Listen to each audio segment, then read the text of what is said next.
നമസ്കാരം മാഷേ. ഇന്ന് നമ്മുടെ സമൂഹത്തിൽ ധാരാളമായി കിഡ്നി രോഗികളെയും അതിനോടനുബന്ധിച്ച് ഡയാലിസിസ് ചെയ്യുന്നവരെയും കണ്ടുവരാറുണ്ട്.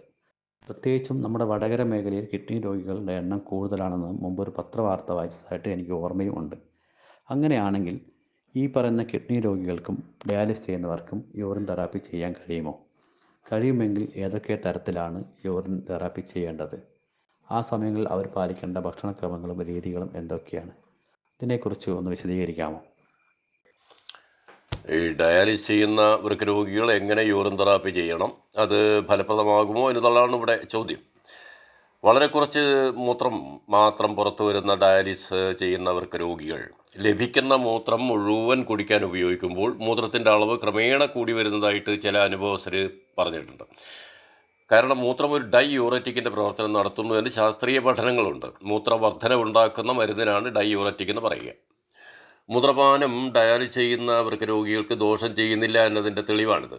പ്രമേഹവും പ്രമേഹത്തിനുള്ള മരുന്നും വൃക്കരോഗത്തിന് കാരണമാകും എന്നതുപോലെ ഹൈ ബി പിയും കാരണമാകാറുണ്ട്.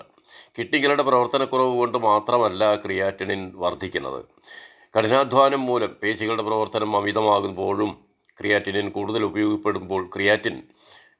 കൂടുതൽ ഉപയോഗിക്കപ്പെടുമ്പോൾ അതിൻ്റെ ബൈ പ്രൊഡക്റ്റായ ക്രിയാറ്റിനിൻ വർദ്ധിക്കാം. നിർജ്ജലീകരണം, ഡീഹൈഡ്രേഷൻ കാരണവും ജലാംശം കുറയുന്നത് കൊണ്ടും ക്രിയാറ്റിനിൻ വർദ്ധിക്കാവുന്നതാണ്. എനിമൽ പ്രോട്ടീൻ, അതായത് മാംസം കൂടുതൽ കഴിക്കുന്നതും ക്രിയാറ്റിനിൻ വർധനവിന് കാരണമാകാറുണ്ട് എന്ന് പറയപ്പെടുന്നു. വൃക്കരോഗികൾക്ക് വെജിറ്റബിൾ പ്രോട്ടീൻ ദോഷം ചെയ്യില്ല. കിഡ്നികൾ ഉൾപ്പെടെയുള്ള അവയവങ്ങളുടെ കേടുപാടുകൾ തീർത്ത് പ്രവർത്തനം മെച്ചപ്പെടുത്താൻ മൂലകോശങ്ങൾക്ക്, അതായത് സ്റ്റെം സെല്ലുകൾക്ക് കഴിയും. മൂത്രത്തിൽ മൂലകോശങ്ങളുണ്ട് എന്ന് ശാസ്ത്രീയമായിട്ട് തെളിയിക്കപ്പെട്ടിട്ടുള്ളതാണ്. മൂത്രത്തിൽ എരിത്രോപോയറ്റിനുണ്ട്, അത് രക്തവർദ്ധനവിനെ സഹായിക്കുന്നതാണ്. മൂത്രത്തിൽ ഇൻസുലിനുണ്ട്, അതുപോലെ ബി പിയെ നിയന്ത്രിക്കുന്ന ഹോർമോണുണ്ട്. ഇൻസുലിനും യൂറിയയും പ്രമേഹത്തെ ചേർക്കുന്നതാണ്.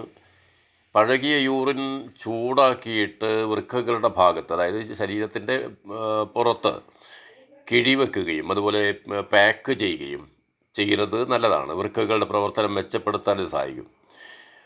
പഴകിയ മൂത്രം കൊണ്ട് എനിമ ചെയ്യുന്നതും ഗുണം ചെയ്യുന്നുണ്ട്. യൂറിൻ ഉപവാസവും വളരെ ഫലപ്രദമാണ്. ഈ ഡയാലിസിസ് ചെയ്യുന്ന രോഗികളെ സംബന്ധിച്ചിടത്തോളം ഒരു ഉപ്പിൻ്റെ അളവ് വളരെ കുറയ്ക്കണം. പഞ്ചസാര പൂർണ്ണമായിട്ട് ഉപേക്ഷിക്കണം. മോരൊഴിച്ചുള്ള പാൽ ഉൽപ്പന്നങ്ങൾ ഒഴിവാക്കണം. പിന്നെ പഴവർഗ്ഗങ്ങൾ, പപ്പായ, ചാമ്പക്ക, ആപ്പിള്, പേരക്ക, മുന്തിരി, തണ്ണിമത്തൻ, പൈനാപ്പിള്, മാമ്പഴം, ഇതൊക്കെ തന്നെ വൃക്ക രോഗികൾക്ക് ഉപയോഗിക്കാവുന്നതാണ്. അതുപോലെ ഈ കെമിക്കൽസ്, അതുപോലെ തന്നെ പെസ്റ്റിസൈഡ്സ്, ഇതൊക്കെ തന്നെ വളരെ ദോഷം ചെയ്യുന്ന കാര്യങ്ങളാണ്. പുകവലി, മദ്യപാനം, കോളകൾ, ഇതൊക്കെ തന്നെ പൂർണ്ണമായിട്ട് ഒഴിവാക്കണം. കുമ്പളവർഗത്തിൽപ്പെട്ട പച്ചക്കറികൾ, അതായത് വെള്ളരി, പടവലം, കോവക്ക, കക്കിരി തുടങ്ങിയവ കഴിക്കുന്നത് നല്ലതാണ്. അതുപോലെ ക്യാപ്സിക്കം, ക്യാബേജ്, തക്കാളി, ബ്രോക്കോളി, കോളിഫ്ലവർ, അതുപോലെ വെളുത്തുള്ളി, ഇഞ്ചി, ഇതെല്ലാം ആഹാരത്തിൽ ഉൾപ്പെടുത്താവുന്നതാണ്. പൊട്ടാസ്യം കൂടുതലുള്ളവർ അത്തരം പച്ചക്കറികൾ ലീച്ചിങ് നടത്തി ഉപയോഗിക്കുന്നതാണ് നല്ലത്. പച്ചക്കറി നുറുക്കി വെള്ളത്തിലിട്ട് തിളപ്പിച്ച് വെള്ളം ഊറ്റിക്കളയുന്നതാണ് ലീച്ചിങ് എന്ന് പറയുന്നത്. ക്രിയാറ്റിൻ 1.3-ലും യൂറിയ 40-ലും പൊട്ടാസ്യം 5.2-ലും കൂടുന്നത് രോഗത്തിൻ്റെ ഒരു ലക്ഷണമായിട്ട് കാണാം. ഈ ഗ്ലോമറുലാർ ഫിൽട്രേഷൻ റേറ്റ്, അതായത് GFR എന്ന് പറയും, ചെറുപ്പക്കാർക്ക് 90 വരെയും പ്രായം കൂടിയവർ 70 വരെയൊക്കെ വേണം എന്നാണ് കണക്ക്. പ്രസിദ്ധ രാഷ്ട്രീയ പ്രവർത്തകയായ ശ്രീലത സ്വാമിനാഥൻ യൂറിൻ തെറാപ്പിയിലൂടെ തൻ്റെ മാരകമായ വൃക്കരോഗം, അതായത് കിഡ്നി മാറ്റി വെച്ചിട്ടില്ലെങ്കിൽ 2 വർഷം പോലും ജീവിച്ചിരിക്കാൻ പറ്റില്ല എന്നുള്ളത് അവർ 35 വർഷം വീണ്ടും ജീവിച്ചിരുന്നു. അതുപോലെ അങ്ങനെ അത് മാറ്റിയിട്ടുണ്ട്. കേരളത്തിലും വൃക്കരോഗം സുഖപ്പെട്ട ചിലർ തങ്ങളുടെ അനുഭവം തുറന്ന് പറയാൻ തയ്യാറായിട്ടുണ്ട്. നന്ദി.